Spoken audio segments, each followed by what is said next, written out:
8.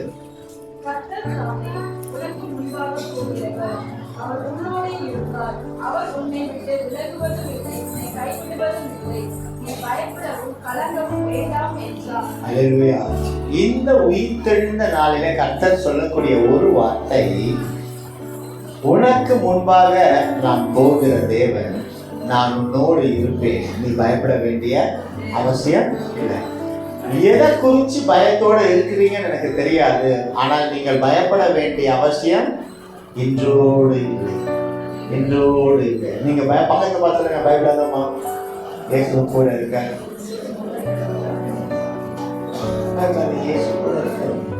ஏன்னா ஒரு மனுஷனுக்கு பயம் எப்போ வரும்? வியாதி வரும் பொழுது, போராட்டம் வரும் பொழுது, மரணம் வரும் பொழுது. இது எல்லாத்தையும் ஜெயிச்சு உயிர்த்தெழுந்தவர் சொல்லக்கூடிய ஒரு வார்த்தை, நான் உன்னோடு இருக்கிறேன். அல்லேலூயா, நான் உன்னோடு இருக்கிறேன், நான் உன்னோடு இருக்கிறேன். நீங்க மோசே தனக்கு அப்புறம் ஒரு தேசத்துக்கு, இறைவன் சொன்ன, கர்த்தர் சொன்ன தேசத்துக்கு போகக்கூடிய ஜனங்கள் பயந்த வேலையில அவருக்கு அப்புறம் இருக்கிற மனிதனை கூப்பிட்டு சொல்றாங்க, உன் கூட கர்த்தர் இருப்பார், நீ பயப்பட வேண்டிய அவசியம் இல்லை. கூட கர்த்தர் இருப்பார், பயப்பட வேண்டிய அவசியம் இல்லை. ஏன்னா அவர் நமக்கு முன்னே போகிறவர். எனக்கு முன்னாடி என் அப்பா போவாரு அப்படின்னா அது இருட்டா இருந்தாலும் நான் பயப்படுவேனா பயப்பட மாட்டேனா? ஏன்? எங்க அப்பா முன்னாடி போறாரு, என் அப்பா முன்னாடி போறாரு. என் அப்பா கையை நான் பிடிச்சிட்டு போனாலும் அது இருட்டா இருந்தாலும் நான் யார் கையை பிடிச்சிட்டு இருக்கேன்? என் கூட யார் இருக்கிறா? என் அப்பா.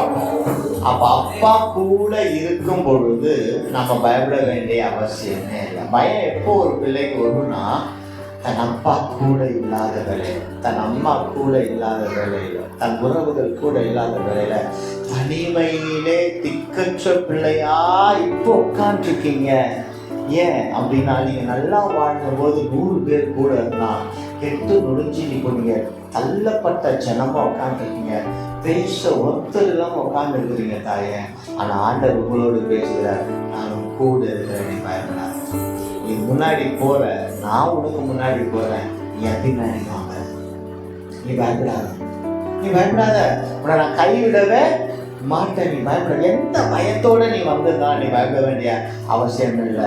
தேவன் ஒருவனோடு இருந்தார்னா, உயிர்த்தெழுந்ததுக்கு அப்புறம் ஆண்டவர் 7 விதமான காரியங்கள் செய்தார். அந்த முதல் காரியம் கண்ணீரை துடைத்த தேவன். அதனுடைய எடுத்து வாசிங்க, மார்க்கின் புஸ்தகம் 16வது அதிகாரம் 1வது வசனம். மரியாளும் யாக்கோபின் தாயாகிய மரியாளும் சலோமே என்பவரும் அவருக்கு சுகந்த வர்க்கமிடும்படி அவைகளை வாங்கிக் கொண்டு வாரத்தின் 1ஆம் நாள் அதிகாலையிலே சூரியன் உதயமாகிற போது கல்லறையிடத்தில் வந்து, கல்லறையின் வாசலில் இருக்கிற கல்லை நமக்காக எவன் புரட்டி தள்ளுவான் என்று ஒருவரோடு ஒருவர் சொல்லிக் கொண்டார்கள். ஒரு நிமிஷம் ஓய்வு நாள், அதாவது ஞாயிற்றுக்கிழமையில இறைவன் மரித்ததுக்கு அப்புறம் உயிர் தெழுவார் அப்படின்னு சொல்லிட்டு ஏசப்பா வந்து தன்னோட இருந்தவங்களுக்கு சொல்லிட்டாங்க.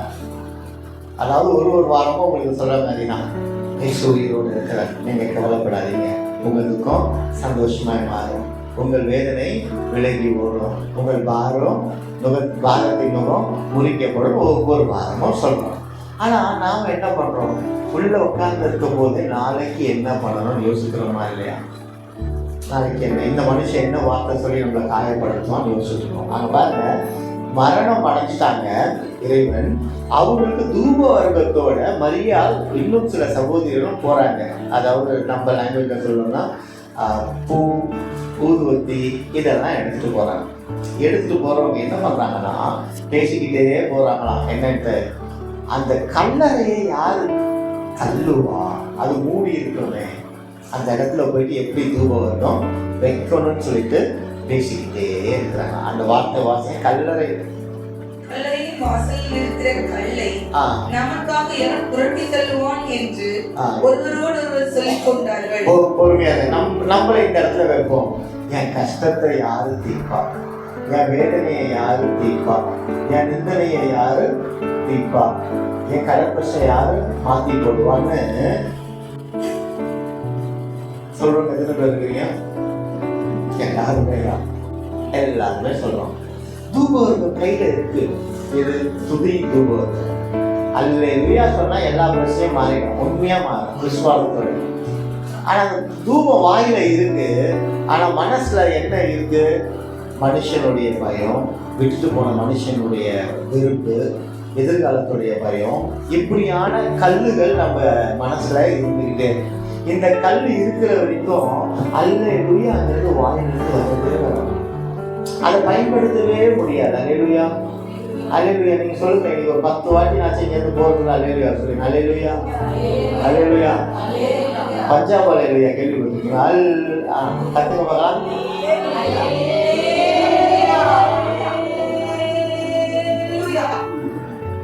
இல்லையா? அப்ப பாருங்க, என் கல்லை எடுத்து கூட யார் இருக்கிறா? யாருமே இல்ல. என் பிரச்சனை எடுத்து கூட யார் இருக்கா? யாருமே இல்ல. அப்படின்னு உங்க பிரச்சனைய பத்தி பேசிக்கிட்டே வரீங்க. கதவு திறந்திருக்கு, உள்ள வந்து உட்காந்துட்டீங்க. 3வது வசனம் வாசிங்க. கல்லறையின் வாசலில் இருக்கிற கல்லை நமக்காக எவன் புரட்டி தள்ளுவான் என்று ஒருவரோடு ஒருவர் சொல்லிக் கொண்டார்கள். சொல்லிக்கொண்டு கணவன் மனைவியோடு திருச்சபைக்குள்ள வரீங்க. நம்ம பிரச்சனையை யாரு தீர்ப்பா?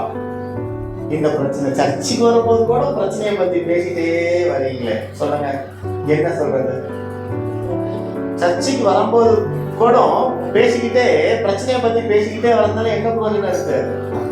நேற்று காலையில கஷ்டத்தை பத்தி பேசுனேன், ரைட்டு. மதியானம் கஷ்டத்தை பத்தி பேசுனேன், ரைட்டு. நைட்டு தூங்கும்போது கூட கஷ்டத்தை பத்தி பேசிட்டு தூங்குறேன், ரைட்டு. காலையில இருந்துச்சுன்னா திரும்ப அந்த கஷ்டத்தை பத்தி ஏமா பேசுறேன்? அது ஓய்வு நாள், அப்போ நீ ஏன் கஷ்டத்தை பத்தி பேசிக்கிட்டே இருக்க? எதுக்கு பேசுறேன்னு கேட்கிறேன். உங்க கஷ்டத்தை பேசுறதுனால அந்த கஷ்டம் போயிடுதா? இதுல வேற கண்ணாடி முன்னாடி போயிட்டு இப்படி ஒரு முடியை நீட்டி பார்த்துட்டு ஐயோ வெள்ளை முடி வந்துடுச்சின்னு வேற ஃபீலிங் வேற. அப்படிப்பட்ட இருதயமே, வெள்ளை முடி வந்தா என்ன மரியாதை வரப்போகுது, சந்தோஷமா ஏற்றுக்கொள்ளுங்களேன். அதை கருப்பு முடி ஆக்க முடியுமானா முடியாது. ஆனால் இப்போ கெமிக்கல் வந்துருச்சு, ஆக்குறீங்க, விட்டுருங்க. இயற்கையினுடைய வழியில் நம்ம போயிட்டோன்னா அங்கே எப்பொழுதுமே ஒரு பாதுகாப்பு உண்டு. இயற்கைக்கு நேர்மாறாய் போகும்பொழுது தான் வேதனைகள் வருது, வேதனைகள் வருது. அல்லேலூயா. அப்போ நைட்டு வரைக்கும் அப்படியே மணிக்கணக்கா 2 சகோதரி இப்படி உட்காந்துக்கிட்டு, உனக்கு இந்த கஷ்டமா, எனக்கு இந்த கஷ்டம், உனக்கு இந்த வேதனையா, எனக்கு இந்த பேசுறதுனால என்ன பிரயோஜனம் வரப்போகுது கேட்குறேன். அந்த நேரத்தில் இயேசுவை துதிச்சு பாருங்க, மனசு லகுவா இருக்கும், அப்படியே தூக்கம் வரும், அப்படியே படுப்பீங்க. இறைவன் உங்க சொப்பனத்தில் வந்து நிற்பாரு. கவலைப்படாத மகளே, நான் உன் கூட இருக்கிறேன், நான் உன் கூட இருக்கிறேன், நீ சந்தோஷமா இருக்கு, நான் உன்னை பெரிய காரியத்தை சொல்லுவேன். அப்படிதான் உயிர்த்தெழுந்த இயேசு நம்மளோட இருக்கிறாரம்மா. நம்ம கல்லையோ மரணத்துல தோத்து போனவரையும் ஆராதிக்கல, மரணத்தை ஜெயித்தவரை நம்ம ஆராதிக்கிறோம். அவர் பேசுகிற தெய்வம், கேட்கிற தெய்வம், பேசுகிற தெய்வம், பார்க்கிற தெய்வம், கொடுக்கிற தெய்வம். அல்லேலூயா அல்லேலூயா. அப்ப அவர் உயிர்த்தெழுந்த உடனே செய்த காரியம், முன்னே போகிறவர். அங்கே மோசே அந்த ஜனங்களுக்கு அவர் உனக்கு முன்பாக போவார், கூட வருவார், இருப்பார், தைரியமாறு, பயப்படாதுன்னு ஒரு வார்த்தை. ஏன்? அந்த தேசத்துல அவங்க சுதந்திரத்துக் கொள்வதற்கு ஆண்டவர் மோசே நிமித்தம் அவங்களுக்கு ஒரு வார்த்தையை கொடுத்தார். பயந்து போன யோசுவாவுக்கு பலம் கொண்டு திடமனதாயிரு, நான் உனக்கு கட்டளையிடவில்லையே, நான் கூட இருப்பேன். அப்ப எத்தனை முறை ஆண்டவர் உங்களுக்கு வார்த்தை கொடுத்துக்கிட்டே இருக்கு, பலம் கொண்டு திடமனதாயிரு. அம்மா நல்லா புரிஞ்சுக்கிங்க, உங்களுக்கு அந்த பிரச்சனை உங்களை ஜெயிக்க விடாம இன்னைக்கும் தடுத்துட்டு இருக்காருமா. அல்லேலூயா. மரியாதைக்கு அங்க பாருங்க, கல் இருக்குது, கல்லை யார் புரட்டி போடுவான்னு சொல்லிட்டு அங்க புலம்புறாங்க. அங்க பாருங்க என்ன வார்த்தை, அந்த கல் மிகவும் பெரியதா இருந்தது, அவர்கள் ஏறிட்டு பார்க்கிற பொழுது அது தள்ளப்பட்டிருக்க கண்டார்கள். தள்ளப்பட்டு கண்டு இருந்தாங்க. நல்லா புரிஞ்சுக்க, இன்னைக்கு அழகான சத்தியம் வெளிப்படுது இந்த உயிர்த்தெழுத நாள்ல. போராட்டம் போராட்டம் போராட்டம்னு சொல்லிட்டு புலம்பிக்கிட்டே இத்தனை வருஷம் இருந்தீங்களா? அந்த போராட்டத்தினால தலை குனிஞ்சே போயிட்டு இருந்தீங்களா? இன்னைக்கு ஒரு நிமிஷம் ஏறிட்டு பாருங்க, 1000 போராட்டத்துல, இது நேற்று நைட் வரைக்கும் 1000 போராட்டம் வச்சுக்கோங்களேன். 1000 போராட்டத்தையும் தாண்டி தானே 1001 போராட்டத்தை நீங்க பாக்குறீங்க. ஆமாவா இல்லையா? அத்தனை போராட்டத்தையும் மேற்கொள்ள வச்சு அத்தனை கல்லையும் புரட்டி போட்டாரா இல்லையா? பாருங்க, அங்க கல்லறைக்கு காவல் காக்கிற காவல்காரர்கள் இருந்தாங்கன்னு வேதம் சொல்லுது. அந்த கல்லறையை காவல் காக்க, ஆமா, அங்க அவங்க சொல்றாங்க காவல் காக்க தளபதிகளை கொடுங்க. அவர் சொல்றாரு, உங்களுக்கு தான் ஆள் இருக்கு, எப்போ நான் தர மாட்டேன். அங்க காவல் காக்க ஆட்களை வச்சிருக்காங்க. அவங்களுக்கு அந்த காவல்காரர்கள் மரியாதை கண்களுக்கு தெரியல, அந்த கண்களுக்கு தெரிஞ்சது பெரிய கண்ணு தான். ஆனா இறைவன் பாருங்க, இயேசு பாருங்க, அந்த கண்ணுக்கு தெரியாத காவல்காரர்களையும் தூக்கி போட்டுட்டாரு, கல்லையும் புரட்டி போட்டு வச்சிருக்காரு. அப்ப கண்ணுக்கு தெரியாத எத்தனையோ ஆபத்துகள் இன்னைக்கு நமக்கு இருந்து கொண்டே இருக்குது. அதுல இருந்து பாதுகாக்க வச்சுக்கிட்டே இருக்கிறாரு. கண்ணுக்கு தெரிஞ்ச பிரச்சனையை பத்தி பேசிக்கிட்டே இருக்கிறோம். கொஞ்சம் நிமிர்ந்து பார்த்தோம் அப்படின்னா விண்ணவரை நோக்கி பார்க்கும் பொழுது அந்த கண்ணுக்கு தெரிஞ்ச பெரிய கல்லும் புரட்டி தள்ளி ஓரமா இருக்குது. அது தெரியாம இருக்கிறதுனால தான் அந்த கல்லு நம்ம கண்ணு முன்னாடியே இருக்குது. அல்லேலூயா, அல்லேலூயா. பாருங்க எவ்வளவு பெரிய அற்புதத்தை ஆண்டவர் செஞ்சிருக்கிறாரு பாருங்க. யார் அந்த கல்லை புரட்டி போடுவார்கள் என்று வேதனையோடு வந்தவங்களுக்கு அந்த கல்லு புரட்டி போட்டப்பட்டதா இருக்கு. அப்போ உங்களுக்காக அவர் உங்கள் கல்லை புரட்டி போட இந்த நாளில உயிர்த்தெழுந்திருக்கிறார் அப்படின்னா அதை நீங்க விசுவாசிப்பீங்கன்னா நீங்கள் சுகித்து செழித்து வாழ்வது மிக நிச்சயம். அல்லேலூயா, அல்லேலூயா. சோர்ந்து போகாதீங்க தேவ பிள்ளைங்க, சோர்ந்து போகவே வேண்டிய அவசியம் இல்லைங்கிறேன். அல்லேலூயா, அல்லேலூயா. அந்த கல் மிகவும் பெரியதாக இருந்தது. அவர்கள் ஏறிட்டு பார்க்கிற பொழுது அது தள்ளப்பட்டிருக்க கண்டார்கள். அப்ப ஏறிட்டு பார்க்கணும்னு வேதம் சொல்லுது. எங்க ஏறிட்டு பார்க்கணும்? மனுஷன் முகத்தையா? இறைவனை ஏறிட்டு பார்க்கும் பொழுது கல் நிச்சயம் புரட்டி போடப்படும். பாவத்தின் கல் நிச்சயம் புரட்டி போடப்படும். தரித்திரத்தின் கல் நிச்சயம் புரட்டி போடப்படும். வேதனையின் கல் நிச்சயம் புரட்டி போடணும். நான் இல்லாம நீ எப்படி வாழ்ற மனுஷன் சொல்லுவான், இல்ல நீ இல்லைனாலும் நான் வாழ்வேன். ஏன்? உயிரோடு இந்த இயேசு எனக்குள்ளே இருக்கிறார். இந்த விசுவாசம் எந்த பிள்ளைக்கு வருதோ அந்த பிள்ளை மனுஷனுக்கு முன்பாக கை நீட்டுகிற கையேந்துகிற பிள்ளையா இருக்கவே இருக்காது. தன் கையிலிருந்து கொடுக்கிற பிள்ளைய கர்த்தர் மாற்றுகிறவராக இருக்கிறார். இது நாள் வரைக்கும் மரணத்துல இருந்தீங்க, ஏந்திர பிள்ளையா இருந்தீங்க. ஆனால் இன்று நீங்கள் உயிரடைந்தபடியினால ஏந்தின கையை கொடுக்கிற கையாய் கர்த்தர் மாற்றுகிறவராக இருக்கிறார். அல்லேலூயா, அல்லேலூயா. கர்த்தர் கொடுக்கிற கையாய் உங்களை மாற்றுகிறவராய் இருக்கிறார். அல்லேலூயா. அப்ப நீங்க வாங்குனீங்க இது நாள் வரைக்கும், ஏந்தினீங்க இது நாள் வரைக்கும் இல்ல, உங்களை ஏந்த அவர் வந்து விட்டபடினால நான் ஏந்துவேன், சுமப்பேன், தப்பு வைப்பேன் ஆனபடினால நீங்க கொடுக்கிற பாத்திரமாய் மாறுங்க. அல்லேலூயா, அல்லேலூயா. ரொம்ப அழகான காரியம் பாருங்க. யோவானின் புஸ்தகம் 20:11 எடுத்து வாசிங்க. மரியாள் கல்லறையின் அருகே வெளியே நின்று அழுது கொண்டிருந்தாள். பாருங்க என்ன அழுகை, முதல்ல என்ன பண்றாரு? அழுகை மாறுகிற அழுது கொண்டிருந்தார். வாசிங்க, அது அழகா வாசிங்க திரும்ப. மரியாள் கல்லறையின் அருகே வெளியே நின்று அழுது கொண்டிருந்தாள். மரியாள் அழுது கொண்டிருந்தாயே. மனிதன் காணவில்லை, கர்த்தர் கண்டாரு. பாருங்க, வார்த்தை ஒழுங்கானதாக இருக்கிறவர் கர்த்தர் நன்றி சொல்லுங்க. அழுது கொண்டிருந்த மரியாள். அடுத்த வாசம். அப்படி அழுது கொண்டிருக்கையில் அவள் குனிந்து கல்லறைக்குள்ளே பார்த்து இயேசுவின் சரீரம் வைக்கப்பட்டிருந்த இடத்திலே வெள்ளுடை தரித்தவர்களாய் 2 தூதர்கள் தலைமாட்டில் ஒருவனும் கால்மாட்டில் ஒருவனுமாக உட்கார்ந்திருக்கிறதை கண்டார். அவர்கள் அவளை நோக்கி, ஸ்திரீயே, ஏன் அழுகிறாய் என்றார். அதற்கு அவள், என் ஆண்டவரை எடுத்துக்கொண்டு போய்விட்டார்கள், அவரை வைத்த இடம் எனக்கு தெரியவில்லை என்றார். இவைகளை சொல்லி பின்னாக திரும்பி இயேசு நிற்கிறதை கண்டார். ஆனாலும் அவரை இயேசு என்று அறியாதிருந்தார். இயேசு அவளை பார்த்து, ஸ்திரீயே, ஏன் அழுகிறாய்? யாரை தேடுகிறாய் என்றார். அவள் அவரை தோட்டக்காரர் என்றெண்ணி, ஐயா, நீர் அவரை எடுத்துக்கொண்டு போனதுண்டானால் அவரை வைத்த இடத்தை எனக்கு சொல்லும், நான் போய் அவரை எடுத்துக்கொள்வேன் என்றாள். அப்படின்னு பாத்தீங்க, துக்க முகத்தோட வந்தவளுக்கு முதல் ஆறுதல் என்ன கிடைக்குதுன்னா, ஏன் அழுகுகிறாய் அப்படின்னு ஒரு ஆறுதல் கிடைக்குது.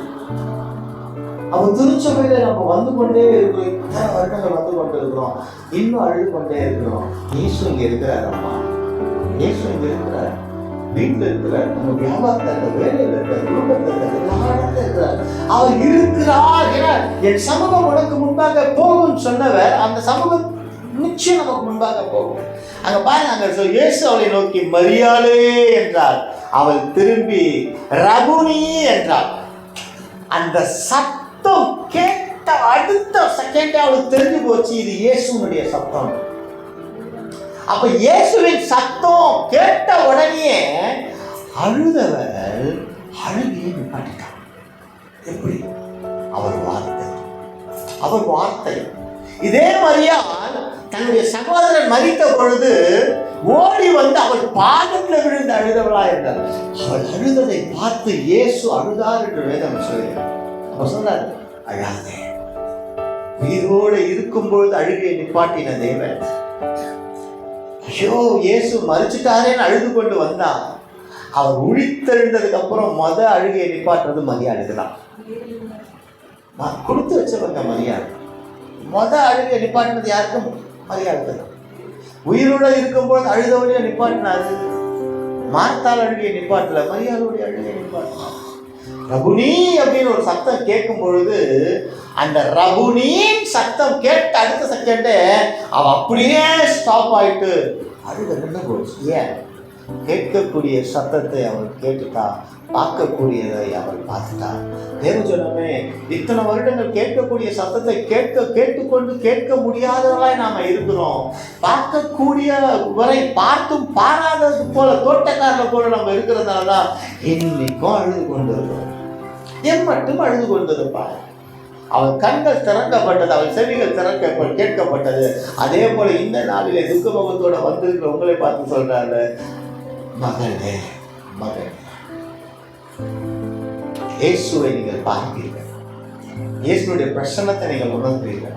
அவர் சத்தத்தை நீங்க கேட்க ஆரம்பிச்சுட்டாலுமே அடுத்த நொடி நிச்சயம் அவருடைய அவருடைய தொடுதல் உங்க வாழ்க்கையில வந்துடும். அவர் தொடுதல் வருவதற்கு முன்பாக அவர் சத்தத்தை நீங்க கேட்கணும். அவர் ரபுனி அப்படின்னு சொல்றான்னா என்ன ஒரு பெரிய விடுதலை பாருங்க. அல்லேலூயா, அல்லேலூயா. இயேசு அவளை நோக்கி மரியாதை என்றார். அவள் திரும்பி பார்த்து ரபுனி என்றார். அதுக்கு போதகரே என்ற அர்த்தம். அழுகை நின்றது. அல்லேலூயா. மார்க்கு 16 வாசிங்க. அவன் அவர்களை நோக்கி, பயப்படாதீர்கள், சிலுவை அறையப்பட்ட நசரேயனாகிய இயேசுவை தேடுகிறீர்கள். அவர் உயிர்த்தெழுந்தார். அவர் இங்கே இல்லை. இதோ அவரை வைத்த இடம். நீங்கள் அவருடைய சீஷரிடத்திற்கும் பேதுருவிடத்திற்கும் போய் உங்களுக்குள்ளே முன்னே கலிலியாவுக்கு போகிறார். அவர் உங்களுக்கு சொன்னபடியே அங்கே அவரை காண்பீர்கள் என்று அவர்களுக்கு சொல்லுங்கள் என்றான். அல்லேலூயா. அங்கே மோசே யோசுவாவுக்கு சொன்னார், உனக்கு முன்னாக அவர் போகிறது. இங்கே தூதர்கள் சொல்றாங்க, உனக்கு முன்பாக அவர் அங்கே கலிலேயாவுக்கு போகிறார். அப்ப எப்பொழுதுமே ஆண்டவருடைய பிள்ளைகள் நல்லா புரிஞ்சுக்கிங்க, இறைவன் நமக்கு முன்பாக போகிறார்.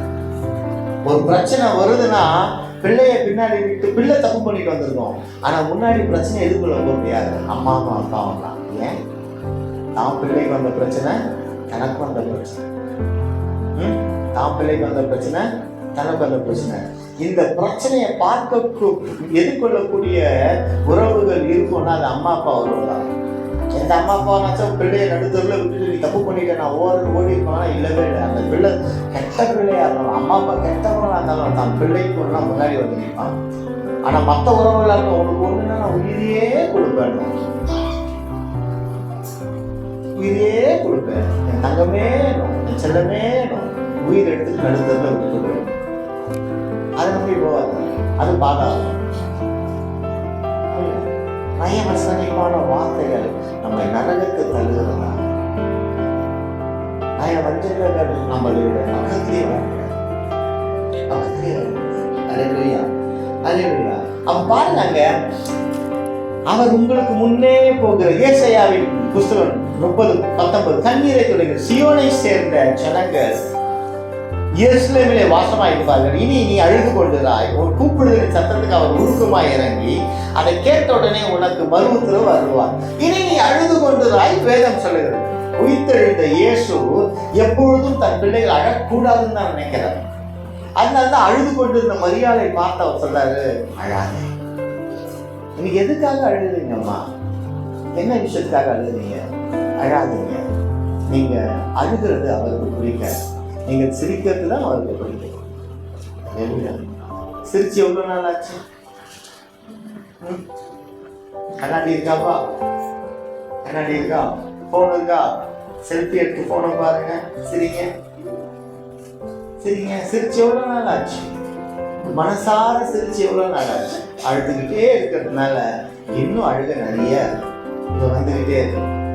வேண்டாம் வேண்டாம். நீங்க அழ பிறந்தவங்கல்ல, அழுகிறவர்களை தேற்ற பிறந்தவங்க. நல்லா புரிஞ்சுக்கீங்க. ஏன்னா உயிரோடு இருந்த இயேசு உங்களுக்குள்ள இருக்கிறார்.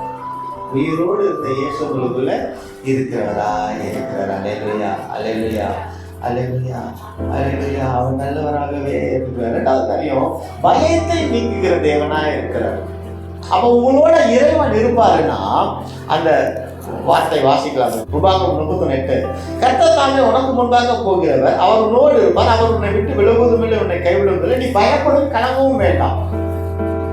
எது பயப்படுத்தி கொண்டு இருக்குது உங்களுக்கு? நீ எந்த காரியம் பயப்படுத்துது? பயப்படாதீங்க, தைரியமா சொல்லுங்க, நான் பயப்பட மாட்டேன். பயப்படுகிற பிள்ளைகளை அவர் விடுவிக்கிறது. சில வேலையில சில பேரை கேட்டாலும் உங்களுக்கு பயம், பேரை கேட்டோன்னா பயம் வருது. கண்ணை பொண்ணுன்னு சில முகங்கள் உங்களை பயப்படுத்துது இல்லையா? அந்த நிலையெல்லாம் இனி இருக்காது. அந்த நீங்க பயந்து ஓடுகிற பிள்ளைகள்லாம் நீங்க இருக்க போறதே கிடையாது. நீங்க பயப்பட வேண்டிய அவசியம் இல்லை. எடுத்து வாசிங்க யோவானின் புத்தகம் 20:19. சொல்லுங்க. அன்றைய தினம் சாயங்கால வேளையிலே சீஷர்கள் கூடியிருந்த இடத்தில் யூதருக்கு பயந்ததினால் கதவுகள் பூட்டப்பட்டிருப்பதில் இயேசு வந்து நடுவே நின்று உங்களுக்கு சமாதானம் என்றார். பாருங்க, கதவு பூட்டி இருக்கு, அங்கே உள்ளே வந்து பயப்படாதேங்கிற. யாருக்கு பயப்படுறாங்க? சீஷர்கள் மனிதர்களுக்கு. இன்னைக்கு ஆண்டவருடைய பிள்ளையா இருக்கிற நான் யாருக்கு பயப்படுறேன்? அதே மனிதர்களுக்கு. ஏன்னா தவறு நிமித்தம், கையெந்தின நிமித்தம், நான் பண்ணின காரியத்தை நிமித்தம் மனுஷனுக்கு பயப்படுறேன். எங்க நான் வெட்கப்படுறவர். வெட்கப்படுத்தி மனுஷன் ரசிப்பான், ஆனா ஆண்டவர் வெட்கத்திலிருந்து உங்களை தூக்கி எடுத்து அழகு பார்த்து ரசிப்பார். நீங்க வெட்கப்பட்ட இடத்துல கம்பீரமா இருப்பீங்கம்மா. நீங்க இனி வெட்கப்பட்டு போவதே இல்லை. இயேசுவை நீங்க நம்பி வந்திருக்கிறபடியினால உங்க குடும்பம் வெட்கப்பட்டு போவதே இல்லை. எதுக்கு நீங்க பயப்படுறீங்களோ அந்த காரியம் இன்னைக்கு இந்த வேலையில உங்க வீட்டை விட்டு வெளியே போகுது. எத்தனை பேர் விசுவாசிக்கிறீங்க? அல்லேலூயா அல்லேலூயா. நீங்க பயப்பட வேண்டிய அவசியம் இல்லவே இல்லை. 20 வாசிங்க. யோவானின் 20:20.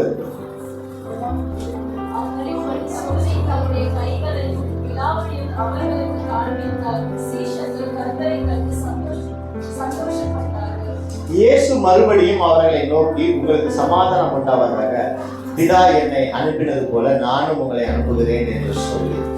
அல்லேலூயா அல்லேலூயா. அப்ப உங்களுக்கு சமாதானம் உண்டாவதாக. சமாதானம் இல்லாம அலைந்து திரிகிற உங்களுக்கு கிறிஸ்துவின் சமாதானம் உண்டாவதாக. அல்லேலூயா அல்லேலூயா. ஏசாயா 41:10 வாசிங்க.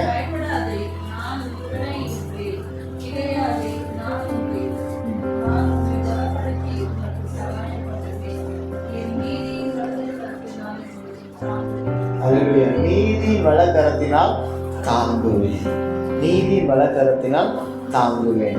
அது எவ்வளவு அழகான வார்த்தை. நான் திரும்ப வாசிக்கட்டும் அந்த வார்த்தையை. நைட்டு ஒரு வாட்டி வாசிக்கிறதுனால, நீ பயப்படாதே, நான் உன்னுடனே இருக்கிறேன். திகையாதே, நான் உன் தேவன். நான் உன்னை பலப்படுத்தி உனக்கு சகாயம் பண்ணுவேன். என் நீதியின் வலதுகரத்தினால் உன்னை தாங்குவேன். தாங்குவேன். பயப்படாதன்னு சொல்லிட்டாரு, தாங்குவேன்ட்டாரு. அப்போ இந்த பாரத்தை தாங்க முடியலையே அப்படின்னு நினைக்கிறீங்க. ஆனால் உங்களை தாங்க அவர் காத்து கொண்டிருக்கிறார். நீங்க மரியாதை போல அவர் இருக்கிற இடத்துக்கு வந்தா போதும். அல்லேலூயா.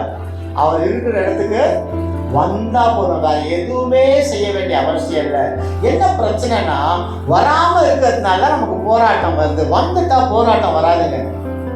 நல்லா புரிஞ்சுக்கீங்க. நீங்க ஆண்டவர் அறிந்த ஜனங்கள் இருக்கீங்க, அறியாத ஜனங்கள் இருக்கீங்க, எல்லாத்துக்கும் ஒரே வார்த்தை நான் சொல்றேன். மெய்யான தெய்வம் இயேசு கிறிஸ்து சாபங்களை முறிப்பதற்கும், செய்வினைகளை தூக்கி அடிப்பதற்கும், தலைமுறை சந்ததியினுடைய பாவங்களை நீக்குவதற்கும் ஒரே வல்லமை படைத்த ஒரே தெய்வம் இயேசு கிறிஸ்து தான். உங்கள் குடும்பம் இன்னைக்கு இந்த நிலையில இருக்குது, வேதனையில, பாடுகள்ல, அக்கிரமத்துல இருக்குதுன்னா அதை முறியடித்து அதிலிருந்து விடுதலை கொடுக்கக்கூடிய ஒரே வல்லமை இயேசு கிறிஸ்து நடக்குது. சந்தோஷமே எங்க வீட்டுல இல்லாம போச்சியா நீங்க வருத்தப்படுறீங்கன்னா அது வழி வழியாய் வருகிற தலைமுறையின் சாபம். அந்த தலைமுறைகளின் சாபத்தை நீக்கி போட்டு அந்த பயத்திலிருந்து உங்கள் குடும்பத்தை பாதுகாக்க வல்லமை அவரிடத்துல ஒருவருக்கு மட்டும்தான் உண்டு. அல்லேலூயா. தைரியமா இன்னைக்கு வந்துட்டீங்க. இன்னைக்கு வந்த உங்களை தைரியப்படுத்தி அனுப்புகிற தேவனாய் இருக்கிறார். அல்லேலூயா, அல்லேலூயா, அல்லேலூயா. அவிசுவாசத்தை நீக்குகிற தேவன். அவர் உங்களுக்குள்ள என் வாழ்க்கையே நல்லால நீங்க நினைச்சிட்டு இருப்பீங்கன்னா அந்த அவிசுவாசத்தை நீக்கி போடுகிற தேவனாய் இருக்கிறார். அல்லேலூயா, அல்லேலூயா, அல்லேலூயா. ஒருவேளை யாராவது பேதுருவின் பின்மாற்றத்தை எச்சரித்து அவனை விடுவித்தது எடுத்து வாசிங்க. யோவானின் புத்தகம் 21:4.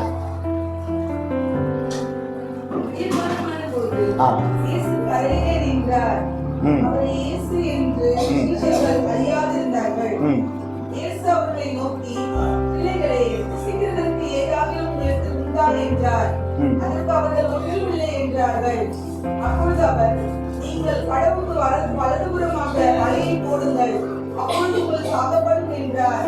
அப்படியே அவர்கள் போட்டு திரளான மீன்கள் அகப்பட்டதினால் அதை இழுக்க மாட்டாதிருந்தார்கள். போதுங்க, இங்க பாருங்க. ஆண்டவர் உயிரோட எழுந்துட்டாருன்ற செய்தி கேட்டும் பின்மாற்றத்துக்கு போன பேதுருவை எச்சரித்து மீண்டுமாய் அவருடைய பணியை செய்வதற்கு அழைத்து கொண்டு வந்தார். ஒரு வாரம் 2 வாரம் சர்ச்சைக்கு வரீங்க, அடுத்து 4வது வாரம் எதுவும் நடக்கலை அப்படின்னா சோர்ந்து போகாதீங்க. தொடர்ந்து வரும் பொழுது தேவன் பெரிய காரியத்தை செய்வார். அதாவது நீங்க ஒரு இடத்துல ஒருத்தர்கிட்ட கடன் கேட்க போறீங்கன்னு வச்சுக்கீங்களேன், நம்மளை விசாரிச்சு தருவாங்களா தரமாட்டாங்கன்னு கேட்டுட்டு தான் தராங்க இல்லையா? உலகத்தில் இருக்கிறவனே அந்த நம்பிக்கை எதிர்பார்க்கிறன்னா பரலோக தகப்பன் நன்மை செய்கிறவர் உங்கள் விசுவாசத்தை எதிர்பார்க்கிறார். நீங்க நல்லவங்களா கெட்டவங்களா இல்லை, என்னை என் பிள்ளை விசுவாசிச்சுன்னா கடைசி வரைக்கும் நிக்கட்டும், நான் முடிவு பரியந்தம் கைவிடுகிற தேவன் அல்லவே. முடிவு பரியந்தம், அல்லேலூயா, முடிவு பரியந்தம் கைவிடுகிற தேவன் அல்லவே அல்ல. ஏசாயாவின் புத்தகம் 45:2 எடுத்து வாசிப்போம்.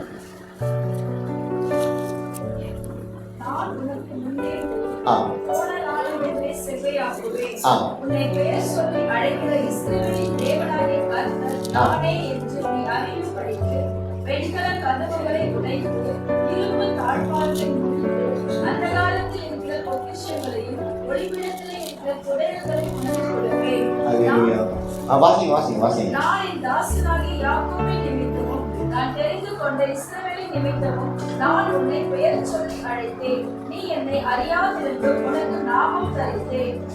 அல்லேலூயா. நீ என்னை அறியாதிருந்தும் உனக்கு நாமம் தரித்தேன். அறியாதிருந்தும் நாமம் தரித்தேன். நல்லா பாருங்க, இவ்வளோ நாள் நம்ம வாழ்க்கையை நாம தான் முன்னாடி போய் நடத்திக்கிட்டே இருந்தோம். அதனால ஒரு கதவை கூட திறக்க முடியாத பலவீனங்களா நம்ம மாறிட்டோம். ஆண்டவர் என் சமூகம் உனக்கு முன்பாக கோரேஸ் அவனை பத்தி புஸ்தகத்துல வருவதற்கு முன்பாகவே அங்க சொல்லப்பட்டிருக்கு கோரேஸை பத்தி.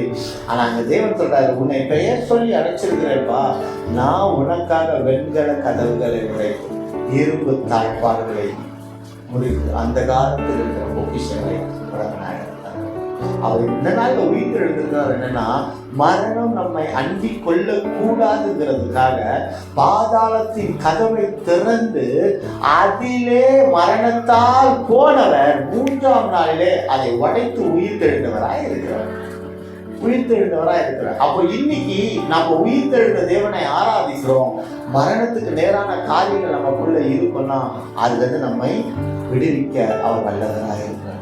ஒரு விஷயம் மாத்திரம் யோசிச்சு பாருங்க, ஆண்டவரே நீங்க என் வீட்டுக்குள்ள வேணும்ப்பா, எனக்குள்ள வேணும், என்னை நீங்க ஆசீர்வதிக்கணும், என்னோட வருவேன்னு சொல்லிட்டீங்க, என் கூட இருப்பேன்னு சொல்லிட்டீங்க, என் கண்ணீரை நீங்க தொடச்சிட்டீங்க, என் பயத்தை நீக்கி போட்டுட்டீங்க, எனக்கு நீங்க வேணும்ப்பா, எனக்கு நீங்க வேணும்பான்னு சொல்றவங்க அப்படியே இருந்து எங்களை கைவிடுங்க. எனக்கு நீங்க வேணும்ப்பா, எனக்கு நீங்க வேணும் ஆண்டவரே, எனக்கு நீங்க வேணும்னு சொல்றவங்க கையை வைக்க இருந்ததுல ஆண்டவர் பெரிய காரியங்களை செய்கிறவராக இருக்கிறார்.